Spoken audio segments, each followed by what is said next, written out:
अनेक मन्य पदार्थे यह बहुब्रीहि समास करने वाला प्रधान सूत्र है। इस सूत्र में दो पद हैं, अनेकम प्रथमांत है, अन्य पदार्थे सप्तम्यंत है। अन्य पदार्थ के द्वारा अर्थ का निर्देश किया गया है और अनेकम के द्वारा समस्यमान पदों का निर्देश किया गया है। अनेकम का तात्पर्य होता है एक से अधिक। इससे यह तात्पर्य निकलता है कि जो बहुब्रीहि समास है वह एक से अधिक पदों में भी हो सकता है। अब विधायक जो सूत्र है अनेक अन्य पदार्थ है, इस सूत्र में तो अनेकम केवल इतना ही पढ़ा गया। अनेकम का अर्थ स्पष्ट अभी पूर्ण रूप से नहीं है। अनेकम से किसको लिया जाए, तो इस जिज्ञासा की पूर्ति शेषो बहुब्रीहि ही इस सूत्र के शेषः पद से हो जाती है। शेषो बहुब्रीहि ही यह बहुब्रीहि समास का अधिकार सूत्र है। इसका पूरे बहुब्रीहि समास में प्रभाव रहेगा। शेषः पद का क्या तात्पर्य है, तो शेषः पद का तात्पर्य है प्रथमांत। इसीलिए अनेकम इसके साथ जब शेषः का अन्वय होता है तो अनेकम शेषः इस प्रकार से स्थिति बनती है और अनेकम शेषः का अर्थ बन जाता है अनेकम प्रथमांतम समस्यते। समास इत्यादि का अधिकार तो प्राप्त ही है, तो अनेकम प्रथमांतम समस्यते स बहुब्रीहि ही। अनेक प्रथमांतों का समास होता है और वह बहुब्रीहि संज्ञक होता है। और आगे बताया गया अन्य पदार्थे अन्य पद के अर्थ में होता है, तो इस प्रकार से अर्थ बन जाता है अनेकम प्रथमांतम अन्य पदार्थे विद्यमानम वा समस्यते। विभाषा का भी अधिकार है, तो अनेकम प्रथमांतम अन्य पदार्थे विद्यमानम वा समस्यते स बहुब्रीहि ही। अनेक प्रथमांतों का जो कि अन्य पद के अर्थ में विद्यमान है उनका विकल्प से बहुब्रीहि उनका समास होता है अनेक अन्य पदार्थ सूत्र के द्वारा और उसकी बहुब्रीहि संज्ञा होती है। यह सूत्र का अर्थ निष्पन्न होता है। अब शेषः पद का प्रथमांत अर्थ कैसे हो गया, इस पर इसको समझना है कि शेष का मतलब होता है जो बच गया है। उक्तात अन्यः शेषः, जो बच गया है उसको शेष कहा जाता है। अब बचा क्या है, तो प्रथमा अर्थ अथवा प्रथमांत, यह अर्थ ही बचा हुआ है। कैसे बचा हुआ है, तो इससे पूर्व में तत्पुरुष समास जा चुका है। तत्पुरुष समास में द्वितीय तत्पुरुष द्वितीय श्रुतातिथ्यस्त प्राप्तापन्न ही सूत्र के द्वारा द्वितीय तत्पुरुष समास का विधान किया जा चुका है। तृतीय तत्कृतार्थेन गुणवचनेन सूत्र के द्वारा तृतीय तत्पुरुष समास का विधान किया जा चुका है। चतुर्थी चतुर्थार्थ बलिहित सुरक्षित ही सूत्र के द्वारा चतुर्थी तत्पुरुष समास का विधान किया जा चुका है। पंचमी भयेन सूत्र के द्वारा पंचमी तत्पुरुष समास का विधान किया जा चुका है। षष्ठी सूत्र के द्वारा षष्ठी तत्पुरुष समास, सप्तमी सौंडही के द्वारा सप्तमी तत्पुरुष समास, और इनमें द्वितीया से द्वितीयांत, तृतीया से तृतीयांत, चतुर्थी से चतुर्थ्यंत, पंचमी से पंचम्यंत, षष्ठी से षष्ठ्यंत, सप्तमी से सप्तम्यंत रूपी अर्थ लिए जा चुके हैं। लेकिन अभी तक कोई भी ऐसा सूत्र नहीं आया जिसने प्रथमा इस प्रकार से उच्चारण करके प्रथमांत का समास विधान किया हो। द्वितीया का उच्चारण करके द्वितीया का समास विधान द्वितीय श्रुतातिथ्य प्राप्तापन्न ही सूत्र ने किया। उसी प्रकार से तृतीया चतुर्थी इन सबका उच्चारण कर करके उन सूत्रों के द्वारा समास का विधान कर दिया गया है। किंतु प्रथमा ऐसा उच्चारण करके किसी भी सूत्र के द्वारा अभी तक प्रथमांत के समास का विधान नहीं किया गया है। इसीलिए जो प्रथमांत है वो ही शेष पदवाच्य हो जाता है। यद्यपि वार्तिक के द्वारा प्रथमा का उच्चारण कर करके समास का विधान किया गया है प्रादयोगताद्यर्थे प्रथमया, किंतु सूत्रकार के द्वारा कहीं पर भी प्रथमा इस प्रकार का उच्चारण करके प्रथमांत का समास विधान नहीं किया गया है। इसीलिए जो प्रथमांत है वह शेष पद का अर्थ हो जाता है। और यद्यपि प्रथमांतों का समास विशेषण विशेषण बहुलम सूत्र करता है। विशेषणम विशेषण बहुलम सूत्र में प्रथमांत का ही समास होता है। नीलम च तद उत्पलम च दोनों प्रथमांत हैं, किंतु उस सूत्र में प्रथमा ऐसा विशिष्ट उच्चारण करके समास का विधान नहीं किया गया है। तो इसीलिए शेष का मतलब हो जाता है प्रथमांत। उसी को शेषो बहुब्रीहि इस सूत्र की वृत्ति में स्पष्ट किया गया है आचार्य दीक्षित जी के द्वारा। शेषो बहुब्रीहि ही शेषः प्रथमांत है, बहुब्रीहि प्रथमांत है, दो पद का सूत्र है, अधिकार सूत्र है। इसका आगे के सूत्र में अधिकार रहेगा। वृत्ति लिखते हैं शेषो बहुब्रीहि अधिकारो यम अयम अधिकारः, यह जो योग है यह अधिकार है। इसका आगे के सूत्र में प्रभाव रहेगा। उत्तरोत्तर गमनम अधिकार इत्यादि अधिकार का लक्षण ही है। आगे लिखते हैं द्वितीयाश्रित इत्यादिना यस्य, हाँ, द्वितीयाश्रित इत्यादिना यस्य त्रिकस्य। द्वितीयाश्रित ये तो सूत्र एक हुआ। आदि से तृतीया तत्कृतार्थन गुणवचनेन, चतुर्थी चतुर्थार्थ बलिहित सुरक्षित ही आदि इत्यादि सूत्रों को ले लेना है। तो द्वितीयाश्रित इत्यादिना इत्यादि भी सूत्रैहि इत्यादि सूत्रों के द्वारा यस्य त्रिकस्य, त्रिक का मतलब विभक्ति है, यस्य त्रिकस्य अर्थात यस्याह विभक्ते है, जिस त्रिक का, जिस विभक्ति का, यस्य त्रिकस्य विशिष्य समासो नोक्तः, विशिष्य शब्द का उच्चारण किया। विशिष्य का तात्पर्य क्या है? जिस त्रिक का, जिस विभक्ति का विशिष्य अर्थात उच्चार्य विशेष करके उच्चारण करके समासो नोक्तः, समास जिसका नहीं कहा गया है, स शेषः, वही शेष है। तो वो क्या है? तो कहा कि सह प्रथमांतम इत्यर्थः, वह शेष जो है वह प्रथमांत है, क्योंकि प्रथमा ऐसा उच्चारण करके किसी भी सूत्र ने विधक समास का विधान नहीं किया, इसलिए प्रथमांत ही शेष पद का अर्थ बन जाता है। और इसी शेष का मतलब हो गया प्रथमांत। अनेक अन्य पदार्थ सूत्र में इसका अधिकार गया। अनेकम शेषः इस प्रकार से अन्वय हुआ तो अनेकम प्रथमांतम, इस प्रकार से अनेक अन्य पदार्थ सूत्र का अर्थ बन जाता है। वही लिखा सह प्रथमांतम इत्यर्थः। आगे लिखते हैं अनेकम अन्य पदार्थे, अनेकम अन्य पदार्थे। तो यह अग्रिम सूत्र है जो कि विधि सूत्र है। शेषो बहुब्रीहि यह अधिकार सूत्र है। इस सूत्र में बहुब्रीहि पद भी है, इसलिए आगे जो सूत्र समास करेंगे अनेक अन्य पदार्थ इत्यादि सूत्र, वह सभी उन सूत्रों के द्वारा क्रियमाण समास बहुब्रीहि इस नाम को, इस संज्ञा को प्राप्त हो जाएगा। तो अनेक अन्य पदार्थ सूत्र के द्वारा किया जाने वाला जो समास है वह बहुब्रीहि समास होता है। और अनेक अन्य पदार्थ का अर्थ लिखते हैं अनेकम प्रथमांतम, अनेकम प्रथमांतम अन्य पदार्थे वर्तमानम। अनेकम प्रथमांतम, अनेक जो प्रथमांत हैं जो कि अन्य पद के अर्थ में विद्यमान हैं, वा समस्यते, उनका विकल्प से समास होता है स बहुब्रीहि, और उसकी बहुब्रीहि संज्ञा होती है। तो यहाँ पर इस सूत्र में दो पद थे, अनेकम और प्रथमांतम। शेषो बहुब्रीहि से दो पद आए। शेषा का मतलब हो गया प्रथमांत, उसका अन्वय हो गया अनेकम के साथ, तो अनेकम प्रथमांतम इस प्रकार का अर्थ बन गया। अन्य पदार्थ इस सूत्र का अर्थ है ही है, तो अनेकम प्रथमांतम अन्य पदार्थ विद्यमानम, इतना अर्थ हुआ। विभाषा का अधिकार है इसलिए वह अर्थ आ गया, और बहुब्रीहि का भी अधिकार होने से इसमें प्राप्ति हो गई बहुब्रीहि पद की। तो इस प्रकार से सूत्र का समष्टिगत अर्थ हो गया अनेकम प्रथमांतम अन्य पदार्थ वर्तमानम वा समस्यते स बहुब्रीहि। उसी को आगे और लिखते हैं अप्रथमा विभक्त्यर्थे बहुब्रीहि इति समानाधिकरणानाम इति च फलितम। यह विशेष बात लिखी है कि शेषः पद के द्वारा प्रथमांत रूपी अर्थ का लाभ हुआ है, और अनेकम पद का अर्थ अनेक है ही। तो इस प्रकार से अनेकम शेषः इन दोनों पद का अर्थ बन गया अनेकम प्रथमांतम। तो इससे यह बात निश्चित हो गई, बहुब्रीहि समास जो होगा वह प्रथमांतों का ही होगा, अर्थात दोनों पदों में प्रथमा विभक्ति ही होगी। तो जहां पर प्रथमा विभक्ति होती है, दोनों में जहां प्रथमा विभक्ति होती है, ऐसा समास समानाधिकरण कहलाता है। एक तो ये समानाधिकरणानाम बहुब्रीहि कि जो समानाधिकरण है, जो पद जिन दो पदों में या दो से अधिक पदों में बहुब्रीहि समास और द्वंद्व समास ही ऐसे समास हैं जो अनेक पदों में होते हैं। तत्पुरुष तो कहीं कहीं ही अनेक पदों का होता है, तत्पुरुष तो दो पदों का ही होता है, अव्ययभाव भी दो ही पदों का होता है। किंतु बहुब्रीहि समास और द्वंद्व समास, दो समास ऐसे हैं जो अनेक पदों के होते हैं। तो जहां पर समानाधिकरण पद होंगे अर्थात दोनों प्रथम विभक्ति वाले होंगे, उन्हीं का बहुब्रीहि समास होगा। तो बहुब्रीहि समानाधिकरणानाम इति फलितम, यह तो एक अर्थ निकल जाता है। दूसरा अर्थ सूत्र में कहा गया अन्य पदार्थे, अन्य पदार्थ में बहुब्रीहि समास होगा। अब अन्य पदार्थ से किसको लिया जाए, अन्य से किसको लें? तो अन्य से जो उपस्थित है, जिनका समास सूत्र कर रहा है, उससे जो इतर होंगे, उससे जो भिन्न होंगे, वही अन्य पदार्थ से गृहीत होंगे। तो वो कौन होंगे? तो ये सूत्र प्रथमांतों का समास कर रहा है। तो प्रथमांत से प्रथमांत का जो अर्थ होगा वो तो स्वपदार्थ हो गया, वो अन्य पदार्थ नहीं हुआ, क्योंकि प्रथमांत जो भी होंगे उनका जो अर्थ होगा वो प्रातिपदिकार्थ होगा, वो आपका स्वार्थ कहलाएगा। इससे इतर जो होगा, प्रथमांतों का जो अर्थ होगा, यह तो चूंकि प्रथमांतों का समास कर रहा है इसलिए प्रथमांतों का अर्थ तो स्वार्थ की कोटि में आ जाएगा, प्रातिपदिकार्थ की कोटि में आ जाएगा। उससे इतर जो होगा द्वितीयाद्यर्थ, द्वितीयांतों का जो अर्थ, द्वितीयांत का जो अर्थ या तृतीयांतार्थ या चतुर्थ्यंतार्थ, ये सब अन्य पदार्थ से गृहीत होते हैं। तो उपस्थित प्रथमांतातिरिक्त जो अन्य अर्थ होगा वही अन्य पदार्थ से गृहीत होता है।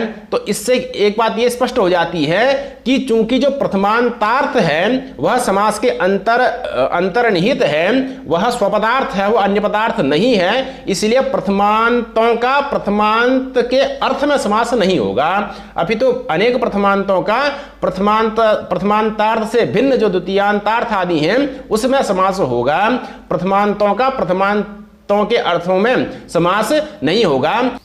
तो उसी को लिखा है अप्रथम विभक्त्यर्थे समानाधिकरणानाम च इति फलितम, अर्थात जो शेषः पद है और अन्य पदार्थे पद है, इन दो पदों से यह बात स्पष्ट हो जाती है कि यह जो बहुब्रीहि समास होगा यह शेष का होगा। शेष से प्रथमांत लेना है तो और अनेक प्रथमांतों को लेना है, इसीलिए समानाधिकरण पदों का होगा, समान विभक्ति वाले पदों का होगा और अन्य पद के अर्थ में होगा।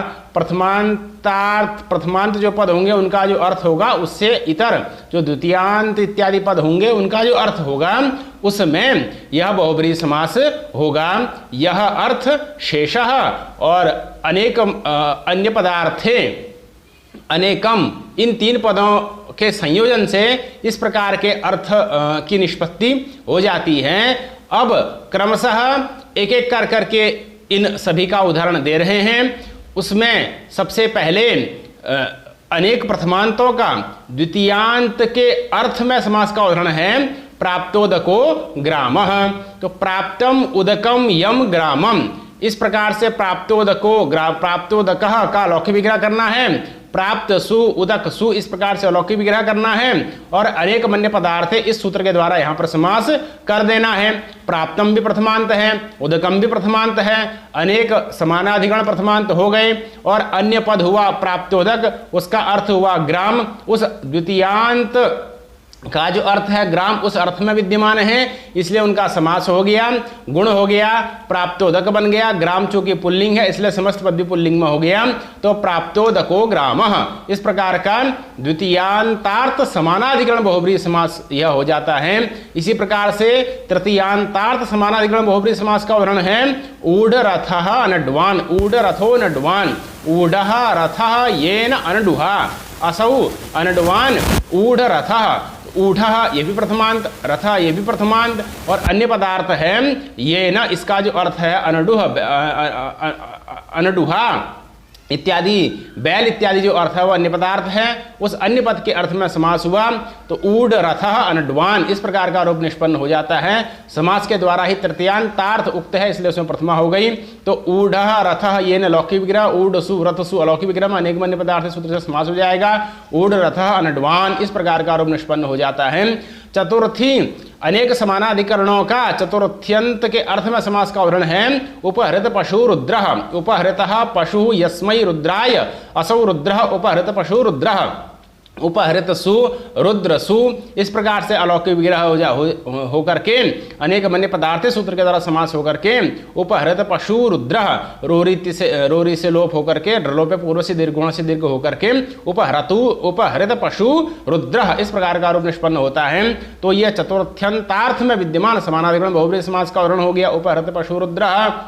इसी प्रकार से पंचम्यंत के अर्थ में विद्यमान जो अनेक प्रथमांत उनके समास का उदाहरण है उद्धृत औदना स्थाली, उद्धृतः ओदनः यस्याः स्थाल्याः, स्थाली से तात्पर्य कुकर इत्यादि से है, तो उद्धृतः ओदनः यस्याः स्थाल्याः सा स्थाली उद्धृत औदना, उद्धृत सु ओदन सु इस प्रकार से लौकिक विग्रह हो जाएगा और उद्धृतः ओदन यस्याः यह लौकिक विग्रह हो जाएगा। उद्धृत सु ओदन सु अलौकिक विग्रह में अनेक अन्य पदार्थ सूत्र के द्वारा समास करके गुण कर करके और स्थाली चूंकि विशेष स्त्रीलिंग का है इसलिए समस्त पद स्त्रीलिंग में चले जाता है। तो उद्धृत औदना स्थाली इस प्रकार का रूप निष्पन्न हो जाता है। बहुब्रीहि समास में प्रायः विशेष्य के अनुसार ही समस्त पद के लिंग का निर्धारण करना होता है। उद्धृत औदना स्थाली, यहाँ पर स्थाली चूंकि विशेष्य है इसलिए समस्त पद भी स्त्रीलिंग में चले गए, स्थाली स्त्रीलिंग का विशेष्य है इसलिए समस्त पद भी स्त्रीलिंग में चले गए हैं उद्धृत औदना स्थाली इस प्रकार का रूप निष्पन्न होता है। अनेक प्रथमांतों का षष्ठ्यंत के अर्थ में समास का उदाहरण है पीताम्बरो हरि, पीतम अंबरम यस्य हरेः, पीले अंबर वाले, पीले वस्त्र वाले। तो पीतम भी प्रथमांत अंबरम भी प्रथमांत, दोनों प्रथमांत षष्ठ्यंत के अर्थ में हरि के पीताम्बर का जो अर्थ हरि है उस अर्थ में विद्यमान है, इसीलिए दोनों का समास हो गया, गुण होकर के पीताम्बरो हरि इस प्रकार का रूप निष्पन्न होता है। पीताम्बर सु हरि अंबर सु इस प्रकार का अलौकिक विग्रह बनता है। तो पीताम्बरो हरि ही यह षष्ठ्यर्थ अनेक समानाधिकरणों का षष्ठ्यर्थ में षष्ठ्यंत के अर्थ में समास का उदाहरण बन जाता है पीताम्बरो हरि ही। इसके अतिरिक्त सप्तम्यंत के अर्थ में विद्यमान जो अनेक समानाधिकरण अनेक प्रथमांत उसका उदाहरण है वीर पुरुषको ग्रामः वीराः पुरुषाः यस्मिन् ग्रामे असौ ग्रामः वीर पुरुषको ग्रामः। यहाँ पर शेषादि भाषा इस सूत्र के द्वारा विकल्प से कब प्रत्यय भी हो जाता है। तो वीरः पुरुषः यस्मिन इस ग्रामे इस प्रकार से लौकिक विग्रह वीर जस पुरुष जस इस प्रकार से अलौकिक विग्रह करके अनेक बन्य पदार्थ सूत्र के द्वारा समास कर देना है। विभक्ति लुक इत्यादि होकर के वीर पुरुष बन जाएगा। ग्रामः पुल्लिंग के अनुसार समस्त पद भी पुल्लिंग एक वचन में आ जाएगा। तो वीर पुरुषको ग्रामः इस प्रकार से समस्त पद निष्पन्न हो जाता है। तो यहाँ पर सर्वत्र देखा गया कि अनेक प्रथमांतों का द्वितीयांत का जो अर्थ ग्राम उसमें समास हुआ तो प्राप्तोदकः बना। इसी प्रकार से तृतीयांत का अर्थ जो अनडु उस अर्थ में समास हुआ तो उड्रथा बना। इसी प्रकार से उपहृत पशु रुद्रः उद्धृत उदना स्थाली पीताम्बरो हरिः वीर पुरुषको ग्रामः इत्यादि अन्य पद के अर्थ में विद्यमान जो अनेक प्रथमांत हैं प्राप्त सु उदक सु इत्यादि उनका समास हुआ। किंतु प्रथमांतों का प्रथमांत के अर्थ में समास नहीं होता जिसका विवेचन किया जा चुका है। अब उसी को प्रत्युदाहरण के रूप में आगे लिख रहे हैं प्रथमार्थे तु न वृष्टे देवे गतः। यहाँ पर एक बात मूल बात यह है कि वस्तुतः जब शेषः और अनेक अन्य पदार्थ सूत्र को मिलकर के इनकी एक वाक्यता हो जाती है तब यह बात स्पष्ट हो जाती है कि जो बहुब्रीहि समास होगा वह प्रथमांतों का ही होगा, क्योंकि शेषा पद का अर्थ है प्रथमांत। तो जो बहुब्रीहि होगा वह प्रथमांतों का ही होगा और अन्य पदार्थ में होगा तो प्रथमांतार्थ को छोड़ करके जो द्वितीयांतार्थ आदि हैं उसमें होगा। तो अनेक प्रथमांतों का होगा और प्रथमांतार्थ में नहीं होगा। यह बात तो शेषो बहुब्रीहि और अनेक अन्य पदार्थ इन सूत्र का जब इन सूत्रों की जब एक वाक्यता हो जाती है तो उससे ही स्पष्ट हो जाती है। तो वृष्टे देवे गतः यहाँ तो बहुब्रीहि समास की प्राप्ति ही नहीं है, क्योंकि वृष्टे सप्तम्यंत है देवे प्रथमा सप्तम्यंत है। तो दोनों बहुब्रीहि समास तो दोनों प्रथमांतों में होता है, दो सप्तम्यंतों में होता ही नहीं है। तो यहाँ तो बहुब्रीहि समास की प्राप्ति ही नहीं है। तो आचार्य दीक्षित जी ने जो यह उदाहरण दिया यह प्राचीन वैयाकरणों के मत के अनुसार दिया। क्यों? क्योंकि जो नवीन वैयाकरण है या आचार्य दीक्षित जी इत्यादि हैं वह शेष पद से प्रथमांत रूपी अर्थ करते हैं, लेकिन जो प्राचीन वैयाकरण है वह शेष पद का अर्थ प्रथमांत नहीं करते। उनके अनुसार तो शेष का मतलब है जहां कोई समास नहीं कहा गया है वह शेष है। प्राचीन वैयाकरणों के अनुसार शेष का मतलब है जिसमें कोई समास नहीं कहा गया है वो शेष है। और जो आचार्य दीक्षित जी इत्यादि हैं उनके अनुसार प्रथमांत शेष का अर्थ है। तो वृष्टे देवे गतः में तो आचार्य दीक्षित जी इत्यादि के अनुसार प्रथम समास की प्राप्ति ही नहीं है।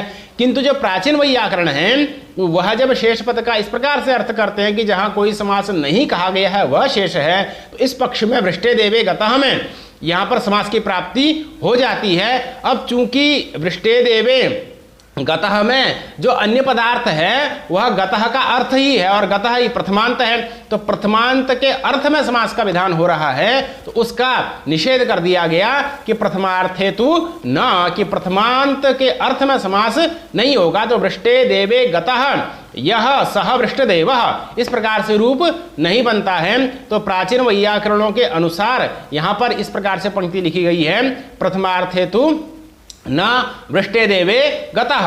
और नवीन वैयाकरणों के अनुसार आचार्य दीक्षित जी इत्यादि के अनुसार तो यहाँ पर समास की प्राप्ति ही नहीं है, तो इसके लिए प्रथमार्थे तु न इत्यादि कहने की आवश्यकता भी नहीं है। और दूसरा बताया कि समानाधिकरणानाम किम, जहाँ पर दोनों समानाधिकरण होंगे दोनों समान विभक्ति वाले होंगे उन्हीं का समास होगा। जो व्यधिकरण वाले होंगे भिन्न विभक्ति वाले होंगे उनका समास नहीं होगा। इसके लिए समानाधिकरणानाम ऐसा भी कहना चाहिए। वार्तिककार ने कहा भी है तो उसको भी कहने की आवश्यकता नहीं होती है, क्योंकि वहां पर जब शेषा का अर्थ प्रथमांत हो जाता है तो दोनों प्रथमांतों को ही लेना होता है, समानाधिकरण वो स्वतः हो ही जाते हैं। उसके लिए समानाधिकरणानाम बहुब्रीहि न इत्यादि वार्तिक करने के कहने की आवश्यकता नहीं होती। तो कहने का तात्पर्य यह है कि प्राचीन वैयाकरणों ने जो कहा कि समानाधिकरणों का बहुब्रीहि समास नहीं होता, इसका फल क्या हुआ? तो पंचभी भुक्तम अस्य, पंचभी में प्रथमा पंच तृतीय व्यक्ति बहुवचन हो गया, भुक्तम में प्रथमा हो गई, तो पंचभी भुक्तम अस्य में समास नहीं होता, क्योंकि पंचभी तृतीय बहुवचन का हो गया, भुक्तम प्रथमांत हो गया, समानाधिकरण दोनों नहीं रहे, व्यधिकरण हो गया, एक में भिन्न विभक्ति एक में दूसरे में भिन्न विभक्ति, इसलिए यहाँ पर भी समास नहीं होता। तो पंचभी भुक्तम अस्य में समास होकर के पंचभुक्तम इत्यादि रूप नहीं बनते, वाक्य में ही प्रयोग होता है, क्योंकि दोनों में समानी विभक्ति नहीं है। तो पंचभिर भुक्तम अस्य इत्यादि स्थल पर समास नहीं होता। उसी को मूल में आचार्य दीक्षित जी ने लिखा, प्रथमार्थे तु न वृष्टे देवे गतः व्यधिकरणानाम अपि न, और जो व्यधिकरण है जिनमें भिन्न विभक्ति हैं उनमें भी समास नहीं होता। उसी को आगे लिख रहे हैं, पंचभिर भुक्तम अस्य, हाँ, तो पंचभिर भुक्तम अस्य यहाँ पर समास नहीं होता, यहाँ पर वाक्य ही रह जाता है। तो इस प्रकार से अनेकमन्य पदार्थ इस सूत्र का मूल विवेचन हुआ।